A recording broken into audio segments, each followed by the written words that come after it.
Na posição em que se colocam, são ambos assim, por força das circunstâncias, duas mentes sintonizadas na mesma faixa de impressões.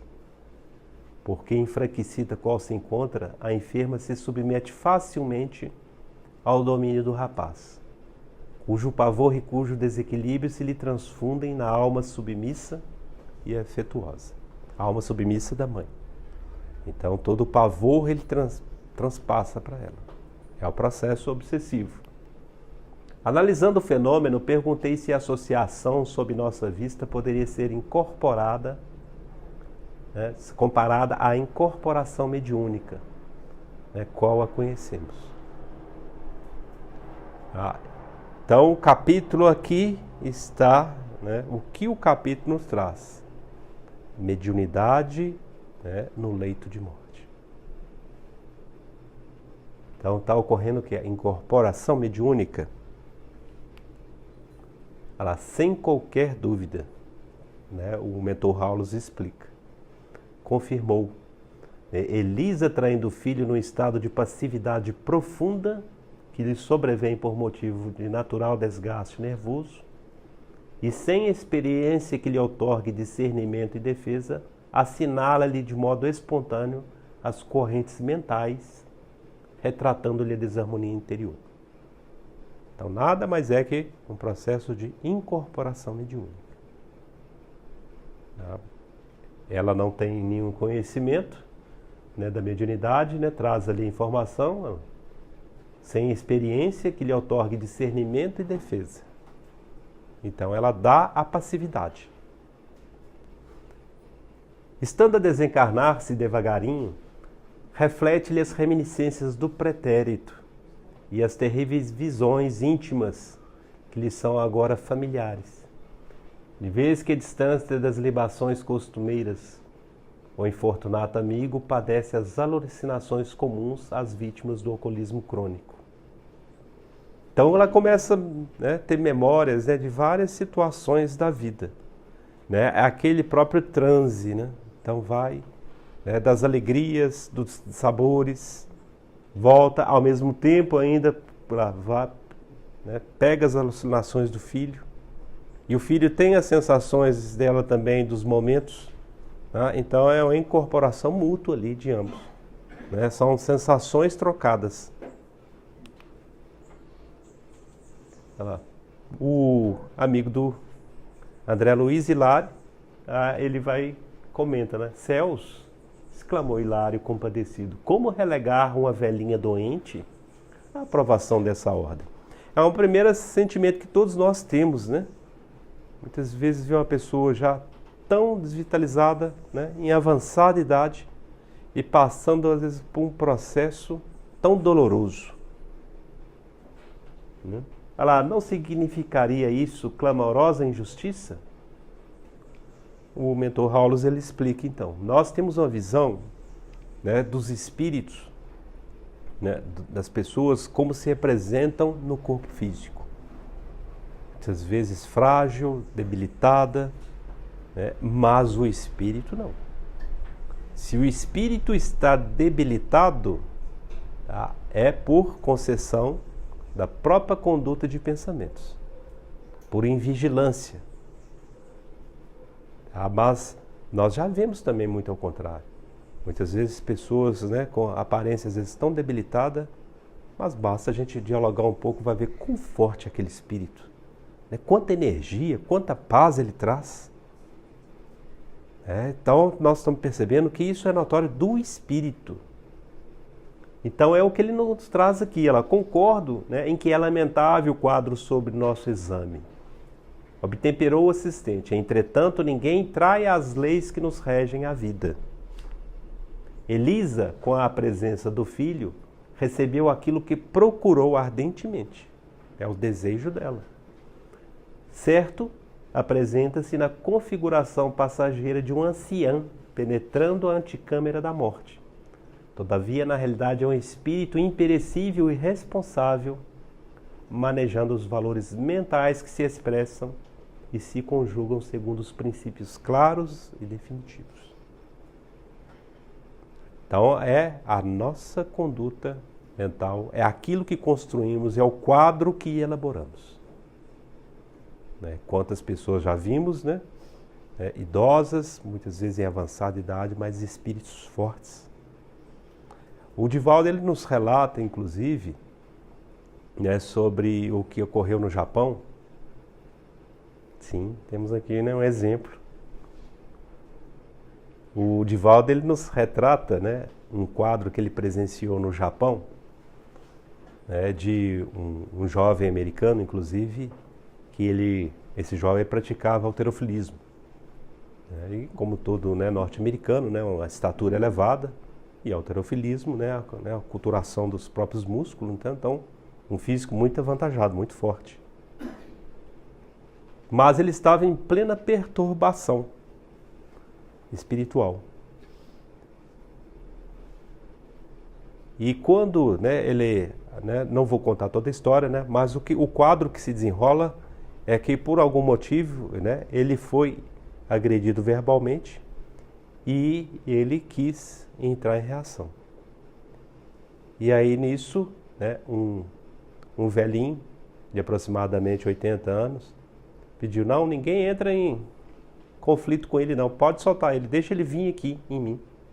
Aí todo mundo ficou apavorado, né? Se ele for naquele velhinho, vai destruir o velhinho. Só que o espírito, né, daquele idoso é um espírito já tão forte, né, com o próprio controle, né, mental, ele controla aquele jovem. E o jovem, né, quando praticamente o que ocorre ali é um desvinculamento de um obsessor. E aí ele, quando se aproxima do velho, ele cai de joelhos, deita sobre o colo daquele jovem e abre em prantos de choro. Então, só para nos exemplificar que a força está onde? No espírito, né, no amor, né, naquilo que construímos, né, naquilo que estamos, né, em ligação direta com a espiritualidade maior. Então, por isso que o Aulus, né, ele coloca isso aqui. Nós estamos, né, vendo ela como uma velhinha alquebrada, né, frágil. Mas como espírito ela construiu todo aquele quadro. Foi o desejo dela. Ela nunca quis enxergar o filho dela, né, como um homem errado, um homem viciado no álcool. Um homem irresponsável que andava com pessoas que não deveria estar andando. E ela o busca para si. Né? Ela deseja ardentemente, ela, né, o chamando insistentemente. Qual a missão que ela deveria ter feito? Desencarnou? Confiar a Deus. A presença da falta, né, da crença no Cristo é que fez isso. Se ela confiasse, né, na espiritualidade, confiasse em Jesus, ela teria feito o quê? Pedido a Jesus então que o acolhesse. Olha a diferença, em vez dela pedir para vir a ela, para que ela o acolha, entregar a Jesus. Pedir, né, a Jesus, né, que o acolhesse, né, se ela entrasse, né, em consonância com a espiritualidade, em preces, o filho dela teria, né, sido mais ajudado que ela própria, ela sem nenhuma condições. Muitas vezes pedimos, né, o que não conhecemos, recolhendo o que não desejamos. No fim, porém, há sempre o lucro, porque o Senhor nos permite retirar de cada situação e de cada problema os preciosos valores da experiência. Tudo é aprendizado, né? Tudo é aprendizado. Mesmo para ela naquela condição, ela está aprendendo. E isso vai ficar ainda mais claro para ela na hora que ela estiver lá no mundo espiritual. Na hora que ela passar, porque a condição que ela se encontra, ela não vai conseguir ainda ir direto para uma colônia de refazimento. Ela vai ter que passar pelo umbral. O próprio processo no umbral, né, vai trazer ela uma reflexão. Onde eu errei? E esse processo que ela passa, né, muitos espíritos que vão estar ali no umbral já vão acusar ela, falar onde ela errou. Proteger o filho bandido, né? Eu estou relatando isso aqui porque, né, muitas literaturas nos trazem esses relatos. Né? O próprio André Luiz, ele passou por isso. Ele foi acusado de, né, suicida. É um suicida. E ele sem entender, mas eu suicida? Eu não me suicidei. Camilo Castelo Branco, também sendo acusado, ele foi suicida mesmo, mas acusado inclusive de outras coisas, de orgulho. E aí é onde vai trazer a reflexão. Então, toda fase é uma fase de aprendizado.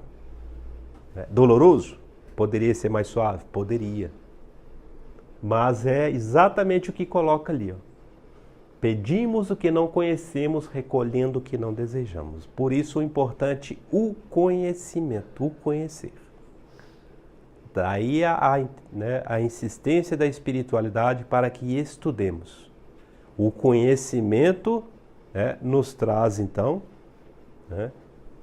vamos falar assim, proteções nas próprias decisões. Observe que todo sábio, ele pouco fala, ele muito ouve. Ele pouco se expressa, ouve-se mais. Lembrar de um quadro que foi inclusive colocado, Divaldo ele relata sobre esse quadro também, de um suicídio indireto. O Divaldo ele coloca numa palestra a situação de muitas jovens iludidas com talvez um quadro social, com a fama, com o sucesso, e adentram de um mundo esse mundo noturno, de festas em excesso, de álcool em excesso, de estar num show num dia, no outro em outro show, para serem vistos. Ele comenta isso inclusive sobre essas personalidades do mundo artístico. E o que elas estão fazendo? Como não tem um controle até do período que o corpo físico precisa adormecer, para a recuperação das debilidades orgânicas, dos desgaste orgânico natural que o corpo passa. Então não dá essa oportunidade para o corpo. Não dá oportunidade, inclusive, para o próprio espírito, porque o momento do nosso adormecimento do corpo físico é onde o espírito também ele vai aurir, se nós entrarmos em comunhão com os nossos mentores espirituais, onde ele vai aurir energias salutares e reviver, ou reativar a sua missão, a sua verdadeira missão, a que ele se propôs no departamento reencarnatório. Então o Divaldo fala, como elas não estão fazendo isso, o que estão fazendo? É igual uma vela, ele compara uma vela.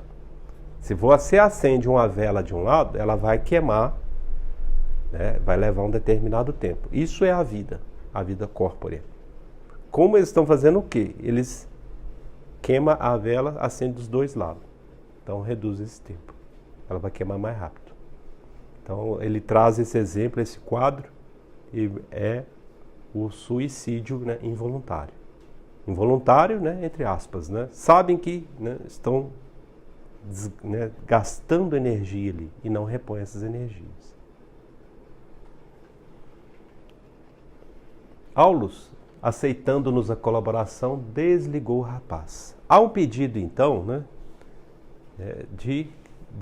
porque eles foram com a missão de ajudar ela nesse momento do desenlace.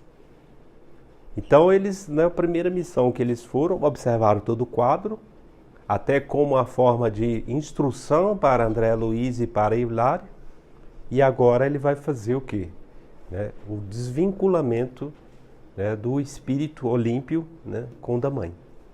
Então vai remover ele, tirar aquele processo de incorporação, acolhê-lo e conduzi-lo para uma colônia de refazimento. Então o que ocorre lá? Tão logo se afastou o desventurado Olímpio, identificamos curioso fenômeno. Dona Elisa, que falava singularmente animada, entrou em absoluta prostração, qual se houvera sido maniatada. É um quadro que nós vamos presenciar muitas vezes aqui no encarnado. Às vezes ele está num processo obsessivo, intenso. Então logo, às vezes, ele talvez não esteja aqui, talvez esteja em casa com a mãe. E aí é um quadro que depois você pode até conversar, tá, Patrícia, com a sua amiga lá. Dialoga com ela para ver como é que está o quadro. Porque retira o obsessor e à primeira vista parece que a pessoa ficou doente, ficou pior. E aí é onde muitos enganam, falam, não volto na casa espírita mais. Ah, como é que a pessoa ficou? A pessoa pelo menos não estava ativa, com vida. É a simbiose. É a simbiose. Então aí tem que, né? Por isso que a medicina terrena ela não pode jamais ser, porque aí precisa, às vezes, reestruturar, inclusive, o quadro orgânico. Reestruturar o quadro orgânico e paralelo, né, o quadro mental, o quadro psíquico. Então a primeira impressão que dá é essa, né? A pessoa ficou doente, piorou, né? Está sem apetite, não quer nem comer. Também não acharmos que isso é 100%, não é todos que são assim não. Né? É pessoas que estão nessa dependência, né, do encarnado, às vezes até do desencarnado. Né? Tá lá. Então o que ele explica lá? A atuação do filho, né, desencarnado alimentava-lhe a excitação mental, a incidir sobre o campo nervoso. Agora está confinado às energias que lhe são próprias. Então não tem mais aquela dependência. Então são pessoas que, né, como foi até dito pela Estevânia, depende muitas vezes da opinião de outra para se sentir bem. Ela precisa, né, aquela carência, né? Se a pessoa não falar, não, hoje você, né, Ana, você está com cabelo bonitos, né? Mesmo você amarrou ele diferente. Aí ela, né, aí que ela vai se sentir bem realizada no dia. Precisa, às vezes, né, dessas palavras. Amarela, não tem passar na luz, remédio. É. Doente. O contrário também, né?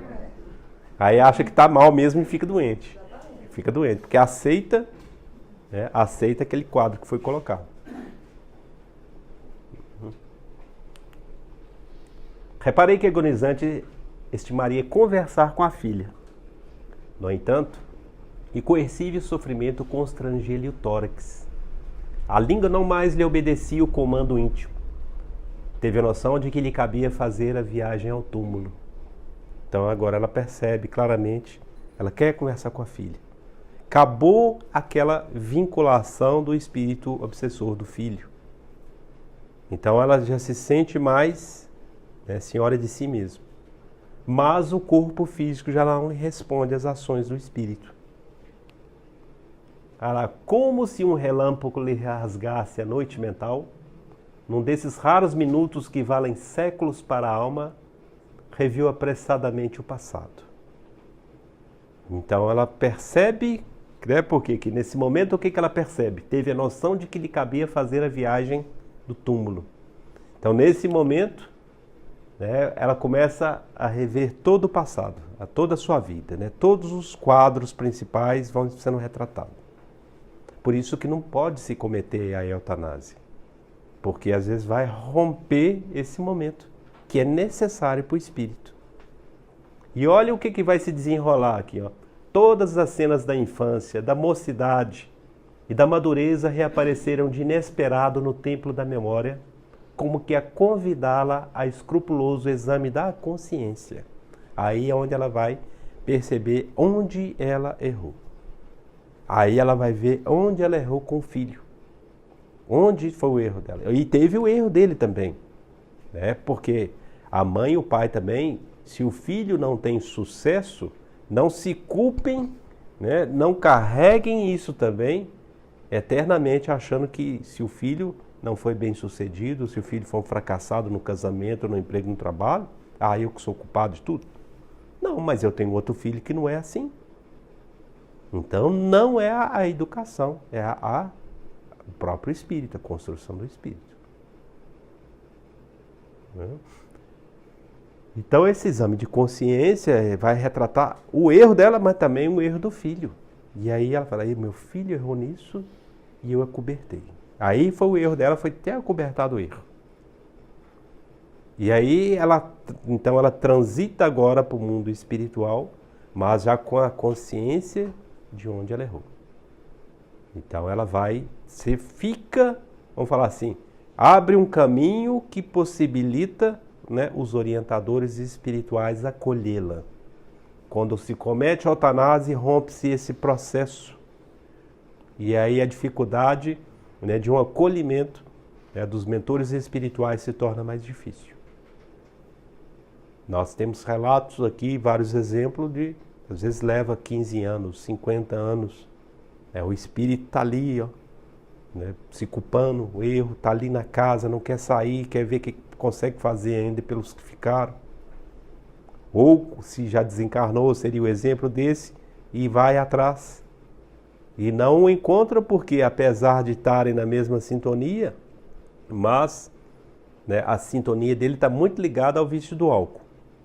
E a dela não. E aí ela vai sendo arremessada ou vai ser aprisionada, né, por esses espíritos da sombra e ser regimentada, às vezes, a um umbral de muito sofrimento. E não, por quê? Mas não aceita, chega um espírito de luz, convida para ir, não, eu preciso encontrar meu filho. Está naquela obsessão ainda, eu preciso encontrar meu filho, eu não posso seguir vocês agora. Nós já vimos vários exemplos desses. Não, eu quero meu filho, eu preciso encontrar meu filho. Vocês vão me ajudar a encontrar meu filho? Não, então não vou com vocês não.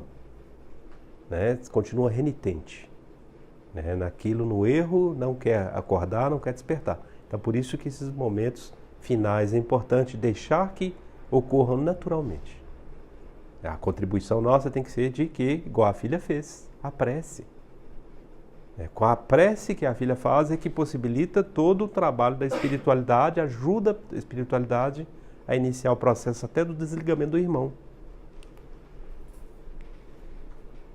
A enferma não vacilou, seus momentos na carne estavam contados. Incapaz de entender-se com a filha, desejou despedir-se da velha irmã que residia a longa distância. Vimos-la num supremo esforço concentrando os próprios pensamentos para satisfazer a essa derradeira aspiração. Né? Quantos exemplos, né, nós já vimos, ouvimos, né, de pessoas que despertam e falam, fulano, né, desencarnou. Meu amigo desencarnou. Eu tive uma sensação muito clara agora que ele desencarnou. Meu pai desencarnou. Eu mesmo lembro nitidamente, né, no dia que o meu pai desencarnou, foi um dia, né, algumas horas na véspera, ele estava morando na cidade do interior e a gente estava aqui. Né, e a gente não conseguia adormecer. Estava todo mundo assim muito, né, agitado espiritualmente e não conseguia. E aí quando foi 1h da manhã, aí veio a confirmação. A minha irmã mais nova que estava ainda morando com ele e com a minha mãe, ligou para a gente e falou que ele tinha desencarnado. Então aí a gente já tinha um aviso, né, um pressentimento, uma sensação que algo estava acontecendo. E era ele. E era ele que tudo, né, conversando com as minhas outras irmãs, o pensamento não fugia dele. Na realidade, o que ele estava ocorrendo? Ele, naqueles momentos, né, ele rememorou todos os filhos, lembrou dos filhos, ele viu que já, né, estava próximo, né, ao transe espiritual dele, e aí na memória dele vem como, né, mentalmente ele despedindo de cada filho. Então foi um desenlace muito suave, porque foi, né, dormindo, né, não estava em casa, não tinha nenhum problema grave de saúde, então adormeceu e não acordou mais. Né, mas aí foi o momento que, né, a sensação, o sentimento nosso foi de despedida dele. Ah lá, e enquanto lhe inteiriçavam, né, os membros, um só pensamento lhe predominava no espírito: dizer adeus à última irmã consanguínea que lhe restava na terra. Envolvida nas ondas de forças nascidas da sua própria obstinação, afastou-se ligeira, volitando automaticamente no rumo da cidade em que se lhe situava a parenta. Então, olha o espírito aqui, ó, né? No capítulo anterior nós vimos, né, que isso como já ocorre, né? O espírito, ele se desloca, né, por atração, né, como que eletromagnética, aquele espírito afim a ele. Ele não precisa às vezes nem saber onde é o endereço e tudo, né, mas vai por atração de próprio espírito. E eles, nesse momento, né, ela, utilizando as suas últimas forças, ela como espírito consegue, né, se deslocar, aproximar-se da irmã e chega até a casa da irmã e tenta, né, conversar com a irmã, né, gritando o nome da irmã: Matilde, Matilde. A recém-chegada tentou despertá-la à pressa, mas em vão. Consciente que não dispunha senão de rápidos instantes, vibrou algumas pancadas no leito da irmã, que acordou de chofre, entrando de imediato em sua esfera de influência. Dona Elisa passou-lhe a falar atormentada. Então, vai ocorrer aqui, mediunidade ainda no leito de morte. Olha o que ocorre. Dona Matilde, contudo, não lhe escutava as palavras pelos condutos auditivos do vaso carnal, e sim pelo cérebro através das ondas mentais. Então, é o processo da clareaudiência. A clareaudiência não se dá pelos ouvidos do corpo físico, mas pelos processos mentais, pela acústica da alma. Em forma de pensamentos, ali remoinharem ao redor da cabeça. Sorriguendo-se inquieta, falou de si para consigo. Elisa morreu. É o que a irmã está comunicando com ela. Ela não consegue concatenar toda a frase, o contexto todo, mas a principal mensagem foi colocada. Então, quando o André Luiz coloca esse capítulo como mediunidade no Lei de Morte, são vários fatores. Aí já é um dos fatores também. É mediunidade, é a clareaudiência. É o fato da clareaudiência. Temos aqui um dos tipos habituais de comunicação nas ocorrências de morte, pela persistência com que se repetem. Os cientistas do mundo são constrangidos a examiná-los. Porque há, às vezes, os questionamentos aos psicólogos, aos psiquiatras. Mas como o fulano sabe? Não houve a comunicação ainda, a pessoa está lá do outro lado do mundo, está na Europa, e sonhou que... E aí, como se explica aí? Eles vão falar que é pelo processo de telepatia. E aqui nós estamos vendo que não. Não é telepatia, é o próprio espírito, deslocamento do espírito, e através de um processo mediúnico, que nesse caso aqui foi da clareaudiência, houve a comunicação. Alguns atribuem esses fatos a transmissões de ondas telepáticas, ao passo que outros neles se encontram os chamados fenômenos de monição. Isso tudo, porém, reduz-se na doutrina do Espiritismo, a verdade simples e pura da comunhão direta entre as almas imortais. A comunhão direta entre as almas imortais. É aquele espírito muito ligado a um outro espírito. Irmã, mãe, mãe e filha, duas irmãs, pai e filho.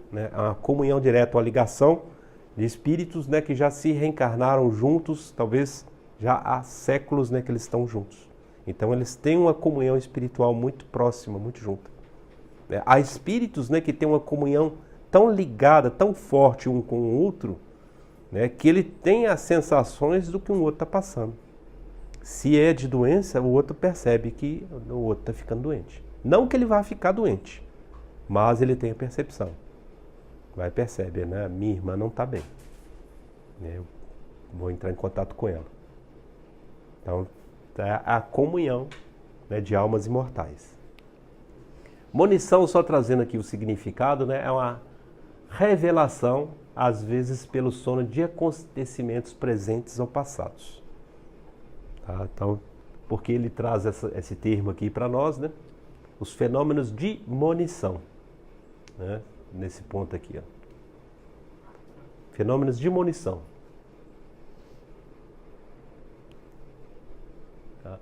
Essa questão aqui, só para esclarecer um pouco, acontecimentos presentes ou passados. Está ligado também o que? A comunhão de espíritos. Muitas vezes há algumas lembranças do passado para lembrar dos compromissos que a gente assumiu para o futuro e para corrigir o presente. Muitas vezes, o espírito às vezes acha que se encontra assim, mas em dúvida, o que eu vou fazer, qual que é a minha missão? Às vezes já está com maturidade, com os filhos já em idade de decisões, maduros praticamente, e às vezes vem essa dúvida. E às vezes aí o que ocorre? A espiritualidade vai, ampara, leva e ver alguns fatos ocorridos do passado para que, né, estabelecer, ó, não podemos esquecer, ocorreu isso no passado, né, e o compromisso futuro é esse ainda, não acabou, sua missão não acabou. Sua vida está plena, né, de energia, está latente, tem muita coisa a ser realizada. Aí, às vezes, aquele espírito, né, reativa, fala, não, eu vou continuar minha vida, né, quantos exemplos a gente já viu, né, de homens, mulheres, às vezes estão lá com aproximou dos 60 anos, não, agora eu vou fazer outra coisa, eu vou voltar a estudar, vou fazer um curso superior e eu vou dar um outro rumo na minha vida. Ah, não, eu resolvi, meus filhos estão criados, mas eu decidi, eu vou adotar uma criança. Essa casa está precisando de alegria de novo. Então, são reativados na memória, né, os compromissos assumidos. Então explica-se isso no termo de monição. No momento da morte, ela é possível ao moribundo desprender-se da matéria. Avisar os entes queridos acerca do seu falecimento, né, é uma questão que se coloca. No momento da morte é possível ao moribundo desprender-se da matéria e avisar aos entes queridos acerca do seu falecimento? Já vimos que sim, né? Que é plenamente possível. Todas as pessoas, desde que o desejam, podem efetuar semelhantes despedidas quando partem da Terra. E normalmente ela vai procurar aquele espírito ao qual tinha mais afinidade. O sentimento, o primeiro sentimento que vem, se não é aqueles que estão ali direto, muitas vezes como filhos, né, como pais ou mães, mas pode ser um espírito que tem uma afinidade maior de diálogo, aí vai procurá-lo. Dona Elisa, após liberar-se do anseio que lhe inquietava o campo íntimo, qual se o corpo distante lhe reclamasse a presença, a afeição do que ocorre num caso de desdobramento vulgar, voltou de imediato à casa, seguindo-a de perto. Notamos-nos então menos aflita, embora fatigada. Então, igual aí, outro processo, né, da mediunidade na lei de morte. Então, já ocorreu 3 fatos aí, né, de mediunidade: desdobramento e a clareaudiência. Agora, no desdobramento, ela retorna então à casa, ao leito, e observa que agora ela está mais serena, né? Ela fez aquilo, ela quis dar a comunicação. Então ela está mais com a aceitação desse transe ao qual ela está passando. Por quê? Desvinculou o obsessor. Aí deu o desejo a ela de comunicar na hora que ela viu que então ela, né, já está no transe, né, para o túmulo, ela quis comunicar à irmã. Ela conseguiu. Então agora ela está menos aflita. Embora esteja muito, né, desvitalizada, cansada.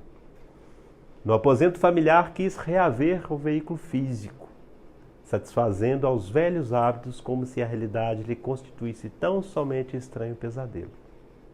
Contudo, abatida e atormentada, flutuou sobre o leito, ligada aos despojos pelo tênue fio, né, o que nos referimos.